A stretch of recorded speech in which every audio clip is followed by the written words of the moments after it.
Hello economics students. So in this video, we're really bringing together everything, and I mean everything that we've learned so far in attempting to explain how markets, demand and supply, will allocate resources in a way that improves efficiency. Remember our 4 efficiencies, and living standards, which is material and non-material, which we'll come to if you haven't heard of that before. We'll get to in a moment.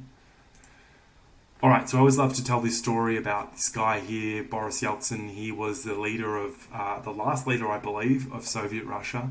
And when he visited the United States, all he wanted to do, well, I don't know about that, but he wanted to visit an American supermarket.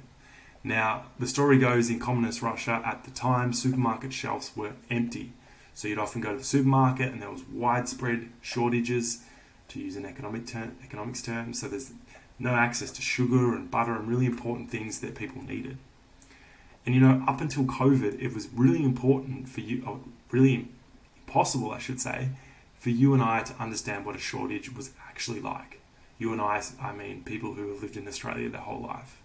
So it's really almost impossible for us to understand what it would be like to have the money, want something, but not be able to get it.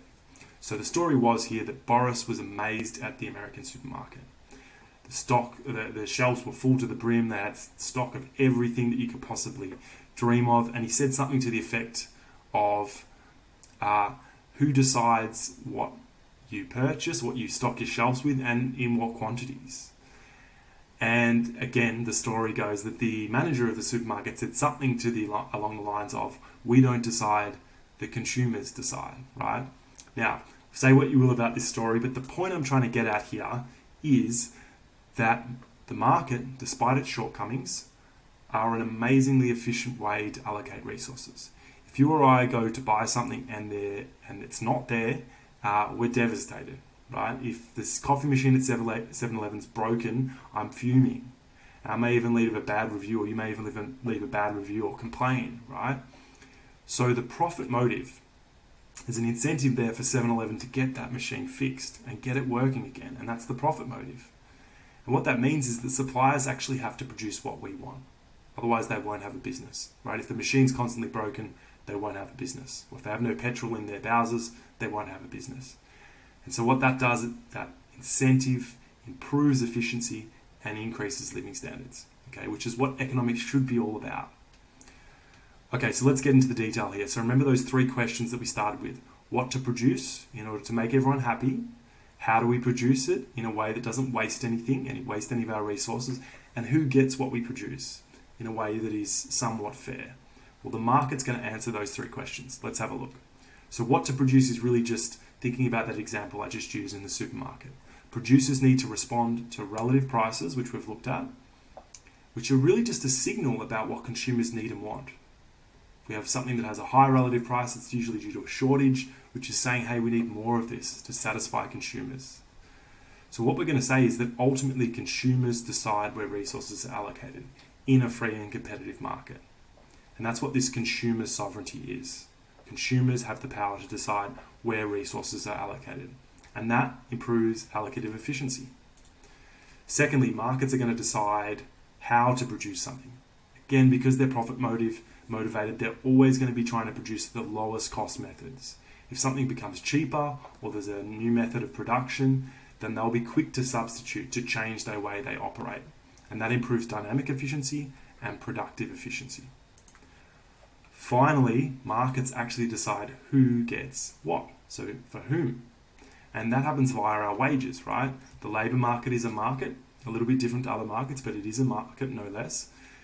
So there's a reason that teachers get paid less than surgeons, right? And that's because, like it or not, there's less supply of surgeons than there are of teachers, right? We can use demand and supply to understand this. And we could even say that there is a high degree of degree of elasticity to the supply of surgeons as well. So there's definitely an argument about whether this is equitable or not, but we're going to say that it improves efficiency. So finally, bringing all these things together, free and competitive markets will improve, most of the time, the quality of our lives. So they'll improve living standards. And that's because we get access to whatever we want, when we want it. And for those new to economics, we call this material living standards. Material living standards are really about access to goods and services. You know, if you have a small medical problem, I don't know, you cut your foot open, you can walk into a chemist and for a very low price you can get access to amazing products that will help you heal. Now, we go back in history or maybe in other places in the world, that's not the case. Something like that could literally, be very bad, detrimental to your health. So this helps us, makes us feel happy and safe as well. So we can also make an argument that it improves non-material living standards because of the happiness.